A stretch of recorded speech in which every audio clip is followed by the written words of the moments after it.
Nama gue Ray Ramadan. Orang-orang sih manggil gue biasa dengan sebutan Ray. Gue tinggal di salah satu perumahan di bilangan Jakarta Selatan, dengan keluarga gue yang masih lengkap dan ekonomi yang lumayan cukup. Ya cukup buat main, hobi, nongkrong. Ya intinya cukup buat gaya hidup gue lah. Kuliah, gue udah lulus dari setahun yang lalu. Dan sekarang ini gue cuma sibuk sama dunia musik gue aja. Dari dulu gue orangnya gampang bergaul. Terus lingkungan sekitar gue yang membentuk gue sampai sekarang ini.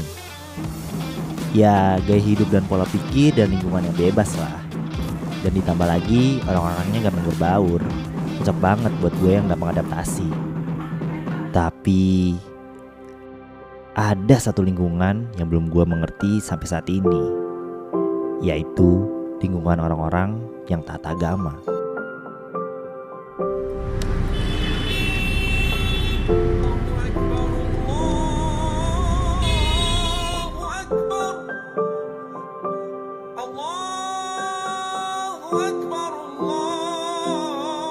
Di bulan Ramadan tahun ini, gue mau mencoba membuka hati dengan berbaur bersama lingkungan mereka. Gue memutuskan untuk mengunjungi tempat-tempat orang yang taat dan mengerti agama.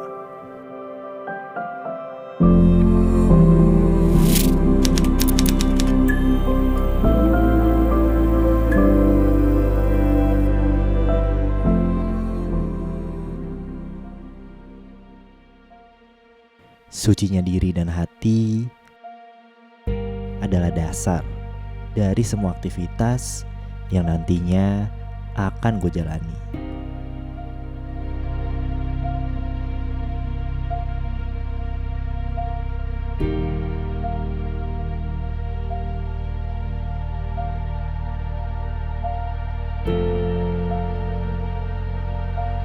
Sejak saat itu, gue disadarkan untuk mencoba tetap berpikir positif di segala situasi yang gue hadapi.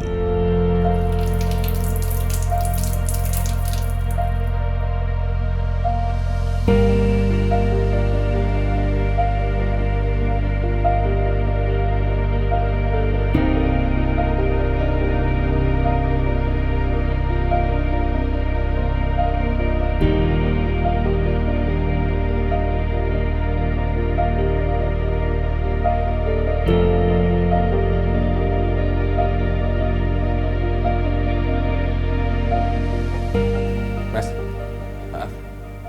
Sini dulu saya mau ngomong. Ya kenapa Pak Ustadz? Kenapa ya Pak Ustadz tadi manggil? Ah, jangan panggil gue Ustadz, panggil gue Aul aja. Oh gitu, Oke. kalau gitu kenalin juga dong. Oke, Ray Ramadan. Muhammad Aulia. Kenapa ya Bang? Enggak, maaf nih sebelumnya. Gue mau nanya sama lu barusan tuh sholat apa ya? Barusan Bang, Heeh. gue habis sholat taubat Bang. Oh, sholat tobat. Setahu gue di dalam Islam setelah sholat asar itu nggak ada sholat sunnah lagi. Nah, ngomong-ngomong lu udah sholat asar belum sebelumnya kalau udah sholat tobat? Ah, kebetulan nih Bang, selama ini gue belum berani namanya sholat wajib. Soalnya ya gue belum pede aja gitu, makanya gue sholat taubat terus. Oh gitu. Oh iya Bang, By the way, hari ini lu puasa? puasa dong Bang. Ya udah kalau gitu nanti lu sholat asar dulu, gue tunggu di depan, nanti ikut gue ya. Mana Bang?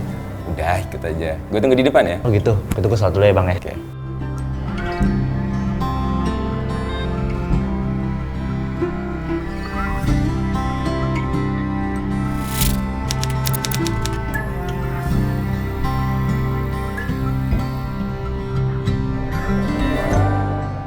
Yaudah, nih ya, sambil nunggu buka puasa, mending gue pesenin makanan dulu. Lu mau apa? Gue mau mie ayam aja deh, boleh deh. Yaudah, kalau gitu gue pesenin dulu Oke, ya. Bang. Oke. Oke, sampai nih makanannya. Wih, Bang Ray. Siap. Wah, pas banget. Waktu pas nih. azan, waktu buka. Nah, ya. Mending kita makan dulu nih, buka dulu ya. Nah, kok diliatin doang makanannya? Kagak nih Bang, kan gue udah puasa dari pagi ya, terus porsinya kayak dikit banget ya, kayak nggak kenyang dah. Udah, makan aja dulu. Tapi kayak kurang puas gua. Makan aja dulu dah. Makan aja kali ya. Ya, Puas lagi tapi. kita makan dulu. Ntar kalau udah selesai baru.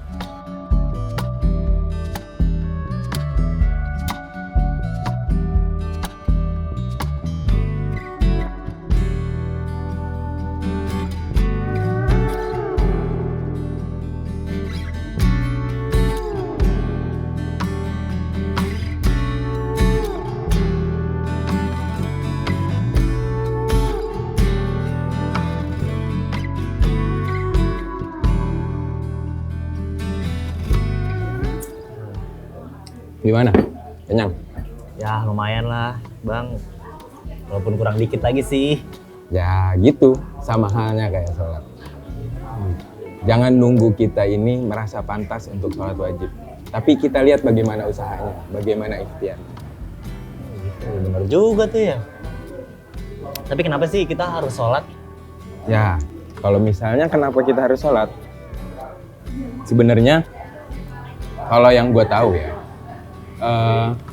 setiap manusia yang beragama itu mereka sebenarnya sadar dari kecil akan adanya kewajiban sholat itu. Nah, kenapa kita harus sholat? Karena dari kecil itu kita mengetahui bahwa ada zat yang maha luar biasa yang mana kita ini harus berdoa dan taat kepadanya. Sedangkan kalau sholat sendiri, dilihat dari definisinya, secara bahasa itu artinya ad-du'a. Dan dalam bahasa Arab, ad-du'a itu adalah talabus syai' minal adna ilal a'la. Meminta sesuatu daripada orang yang lebih bawah kepada yang lebih atas. Itu disebut ad-du'a. Sedangkan di dalam bahasa Arab sendiri ada istilah amr. Itu adalah talabus syai' minal a'la ilal adna. Apaan tuh? Permintaan sesuatu dari yang lebih tinggi derajatnya kepada yang lebih rendah. Nah, untuk sholat, kenapa kita sholat? Itu yang pertama ada unsur kewajiban. Yang kedua, kenapa kita sholat? Di sana ada unsur keharusan dan kebutuhan. Jadi nggak boleh terpaksa tuh? Ya, nggak boleh terpaksa karena kita, mohon maaf, umat Islam, maka kita wajib sholat. Itu seakan-akan kita terpaksa untuk melaksanakan sholat. Sedangkan dari mana yang kita ketahui dari masih kecil bahwa kita ini butuh akan sesuatu yang luar biasa, mahal luar biasa, maka kita wajib, itu adalah kebutuhan kita untuk melaksanakan sholat. Tapi nih kayak misalkan nih kita kayak gue nih, kan gue masih belum lancar banget tuh, masih belum berani dengan sholat wajib gitu ya. Kalau misalkan gue cuma berdoa aja tanpa sholat tuh boleh nggak sih? Apa gimana ya? Sebenarnya doa itu baik. Oke. Doa itu baik, sholat juga baik. Tetapi kalau misalnya kita selama di dunia ini hanya melaksanakan sesuatu yang menurut kita baik aja, itu belum tentu baik di mata Allah Subhanahu wa Ta'ala. Mungkin kita berdoa doang gitu, tapi kita sholat itu seakan-akan kita meminta sesuatu tapi kita tidak merealisasikannya. Masa kita minta kepada Allah tetapi kita tidak mengikuti perintah yang Allah perintahkan kepada kita. Meskipun dalam tanda kutip sholat ini adalah perintah yang Allah berikan kepada hambanya.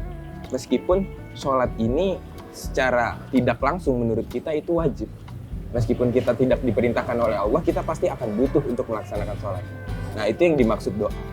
Meskipun kita selama di dunia ini tidak pernah melaksanakan ketaatan kepada Allah, tetapi kita butuh di suatu saat atau di suatu momen, kita butuh akan doa tersebut. Gitu. Oleh karenanya, di dalam Islam itu diberikan fasilitas oleh Allah Subhanahu wa Ta'ala. Yang tadinya sholat 50 waktu jadi 5 waktu. Dikurangin? Karena manusia itu di zaman sekarang ya kayaknya sholat 5 waktu aja baru 3 waktu. Iya. Susah ya. Oke, kalau misalkan kayak gue nih kan gue cuman sholat taubat doang. Berarti itu nggak bisa juga tuh kayak gitu bang ya? Ya nggak bisa. Bukan nggak bisa sih. Sebenarnya sholat taubat itu sudah baik. Tetapi taubat yang nasuha itu adalah taubat yang ketika kita sudah melaksanakan perintah-perintah Allah dan meninggalkan segala larangannya. Bahkan ada seorang tasawuf, ahli spiritual dari kalangan perempuan, yakni Robiah Adawiyah, itu pernah menyampaikan, pernah ditanya oleh seorang ahli pendosa, wahai Robiah, bagaimana caranya saya bertaubat? Terus Robiah bertanya, apakah kamu sudah bertaubat? Kata si pendosa ini, belum, saya belum bertaubat. Nah, kata Robiah pun menjawab, ciri-ciri orang yang sudah diterima taubatnya oleh Allah Subhanahu wa taala adalah ia yang sudah bertaubat dan melaksanakan perintah-perintah. Jadi Mas Ray ini sebenarnya sudah diterima taubatnya oleh Allah karena Allah itu Maha Pengampun. Bahkan rahmatnya itu lebih luas dari azabnya. Karena Mas Ray sendiri sudah melaksanakan taubat itu. Tinggal bagaimana ikhtiar dan usaha agar kita ini selalu dalam jalan taatnya kepada Allah Subhanahu wa taala. Tapi tetap ada sholat wajibnya juga gitu ya. Sholat wajib, puasa, zakat. Bahkan di dalam sholat itu ya, itu terdapat unsur-unsur rukun Islam. Di dalam sholat terdapat syahadat. Di dalam sholat juga terdapat haji. Kenapa? Karena kita sama-sama menghadap ke kiblat, Baitullah. Yang ketiga di dalam sholat juga terdapat puasa, unsur puasa. Ya Mas Ray nggak mungkin dong kalau sholat sambil makan atau sambil minum. Terus di dalam sholat juga terdapat unsur zakat. Mas Ray ini menzakati rohaninya Mas Ray. Karena di dalam sholat itu bukan hanya sisi jasmani kita yang diberikan manfaat oleh Allah, tetapi di dalamnya juga terdapat sisi manfaat dalam rohani kita. Jadi orang sholat itu nggak gampang galau, Mas Ray. Oh gitu ya. Bahkan orang sholat sendiri itu akan Allah jaga dari sifat-sifat keji dan munkar. Kalau di Al-Quran itu bunyinya gini, Inna sholata tanha anil fahsya'i wal munkar. Sesungguhnya sholat itu dapat mencegah diri dari keburukan dan kekejian. Gitu. Oh gitu. Nah tadi kan ngomong bulan Ramadan nih, Bang ya. Ada nggak sih sholat-sholat tertentu di bulan Ramadan gitu? Apa atau kapan ada sholat yang baik gitu di bulan Ramadan? Ada nggak sih, Bang? Aduh, Mas Ray. Sebenarnya semua sholat itu baik. Gitu. Semua sholat nggak ada yang buruk ya. Iya. Apalagi di bulan Ramadan. Iya. Nah, di bulan Ramadan yang ada bukan hanya sholat itu yang baik, tetapi kebaikan-kebaikan di dalam bulan Ramadan. Misalnya kita memperbanyak baca Al-Quran, memperbanyak sholat sunnah. Nah, kalau di bulan Ramadan sendiri, itu nanti setelah Isya, kita bareng-bareng tuh melaksanakan sholat tarawih. Atau kalau di hadis disebutnya qiyamul lail. Bahkan Rasulullah SAW itu dulu pernah paling banyak sholat qiyamul lail di bulan Ramadan. Bahkan sampai Rasul tuh bilang, saya takut nanti sholat qiyamul lail ini diwajibkan oleh Allah. Karena waktu itu para sahabat itu saking antusiasnya mereka melaksanakan qiyamul lail di bulan Ramadan, itu kumpul di Masjid Nabawi. Dan hari pertama mereka rame, hari kedua membludak di Masjid Nabawi, dan di hari ketiga Rasul sengaja nggak turun ke masjid, nggak datang ke masjid. Ditanya oleh sahabat, bagaimana ya Rasulullah, kemarin para sahabat sudah kumpul dan ramai di dalam masjid. Dengan Rasulullah ngejawab, saya takut sholat tarawih ini atau sholat qiyamul lail di malam bulan Ramadan ini nanti diwajibkan oleh umat Islam, sedangkan umatku tidak akan mampu untuk melaksanakannya. Tapi ngomong-ngomong nih, misalkan nih gue lagi males, gue boleh nitip sholat gitu pasti. Kan ada ngajakin sholat tuh, gue boleh nitip aja deh gitu, boleh? Nitip sholat, nggak bisa lah. Nggak bisa. Tapi sebenarnya bisa. Tapi kan niat, niat sholat, tapi aduh males lagi. Boleh nitip deh sholat gitu, nggak bisa? Nggak bisa, karena sholat itu kalau secara istilah sesuatu ibadah yang dibuka dengan takbiratul ihram dan ditutup dengan salam. Itu muftatahatun bit takbiri wa muftatamatun bit taslim. Jadi kalau misalnya kita sholat itu cuma nitip gitu ke temen buat ngelaksanain kewajiban kita, atau padahal itu sendiri kebutuhan kita ya, tapi kita hanya nitip ke teman kita, itu tidak bisa dikatakan melaksanakan sholat. Jadi sholat itu bil fi'liyah, dengan perbuatan. Kita sholat dengan takbir, dengan gerakan dan lain-lain. Harus sendiri ya, Iya, nggak boleh tuh dengan nitip-nitip. sendiri. Masa temen nitip dong sholat gitu, gue lagi sibuk, nggak bisa ya. Ya nggak bisa Kalau mau dong. kesibukannya tetap harus sholat sendiri gitu. Emang ya. lu kira nitip kacang ya? Gitu ya. Gitulah. Ya.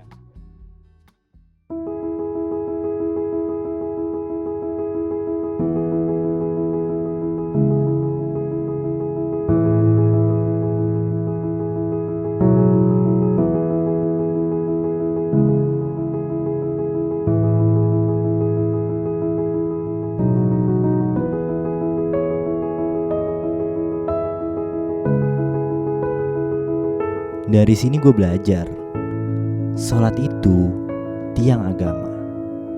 Sholat juga bisa mencegah dari perbuatan yang keji dan munkar. Jika masih berbuat kemungkaran, jangan sholatnya yang disalahkan, tetapi sholatnya yang harus dipertanyakan.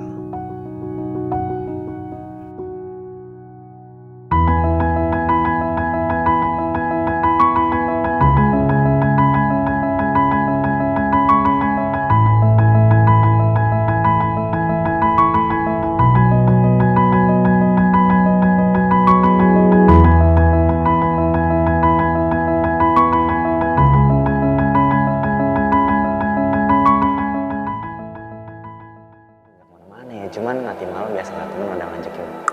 Astagfirullahaladzim. Kan lagi bulan puasa, Re. Kenapa? Kan dunia, akhirat, imbang nih, jadi nggak apa-apa dong.